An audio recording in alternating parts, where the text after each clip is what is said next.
بسم اللہ الرحمن الرحیم۔ معزز ناظرین السلام علیکم، میں ہوں حکیم ابو حسان۔ آج میں بہت دنوں کے بعد ایک نئے ٹاپک کے ساتھ حاضر ہوا ہوں۔ ناظرین، جیسے کہ آپ جانتے ہیں کہ چند دنوں کے بعد اسلامی مہینہ شعبان کا آغاز ہونے والا ہے، تو میں نے سوچا کہ شعبان کے مہینے کی اہمیت اور فضیلت آپ سب کے سامنے رکھ لی جائے۔ ناظرین، شعبان اسلامی سال کا 8واں قمری مہینہ ہے۔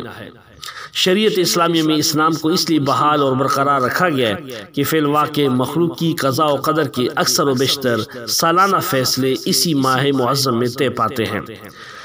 جامع کبیر میں حضرت عائشہ صدیقہ رضی اللہ عنہا سے مروی ہے کہ رسول اللہ صلی اللہ علیہ وسلم نے فرمایا کہ آئندہ جن لوگوں کی روحیں قبض کرنا ہے ان کی فہرست اسی ماہ میں ملک الموت کے سپرد کی جاتی ہے۔ پھر فرمایا کہ میری دلی خواہش ہے کہ میرا نام اس حالت میں درج فہرست کیا جائے کہ میں روزے سے ہوں۔ حضرت اکرمہ رحمہ اللہ فرماتے ہیں کہ شعبان کی 15ویں رات کو سال بھر کے تمام کاموں کا فیصلہ کیا جاتا ہے، یہاں تک کہ موت، حیات، شادی، نکاح، حج، غربت، امارت، غرض یہ کہ سبھی امور جو ہے اسی ماہ میں انجام پاتے ہیں۔ شیخ عبدالحق رحمہ اللہ نے حضرت انس رضی اللہ تعالیٰ عنہ کے حوالے سے لکھا ہے کہ اس مہینے کا شعبان نام اس لیے رکھا گیا کہ روزہ دار کی نیکیوں کے ثواب میں درخت کی شاخوں کی طرح اضافہ ہوتا ہے۔ حدیثوں میں جو فضائل بیان کیے گئے ہیں اس میں چند ایک یوں ہیں کہ جناب رسول اللہ صلی اللہ علیہ وسلم نے اس مہینے کی نسبت اپنی طرف فرمائی اور ارشاد فرمایا، شعبان و شہری، یعنی شعبان میرا مہینہ ہے۔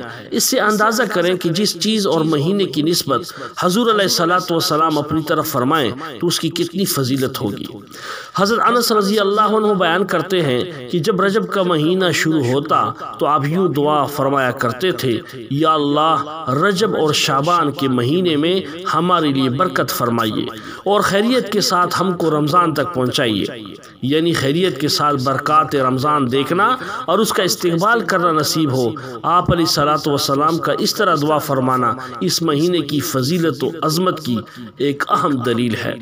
ناظرین، امید ہے کہ آپ نے ماہ شعبان کی فضیلت و اہمیت کو سمجھ لیا ہوگا۔ اللہ سے دعا ہے کہ رب کریم ہمیں شعبان کے مہینے میں عبادت کرنے کی توفیق عطا فرمائے اور روزہ رکھنے کی بھی توفیق عطا فرمائے، نیکیاں کرنے کی توفیق عطا فرمائے۔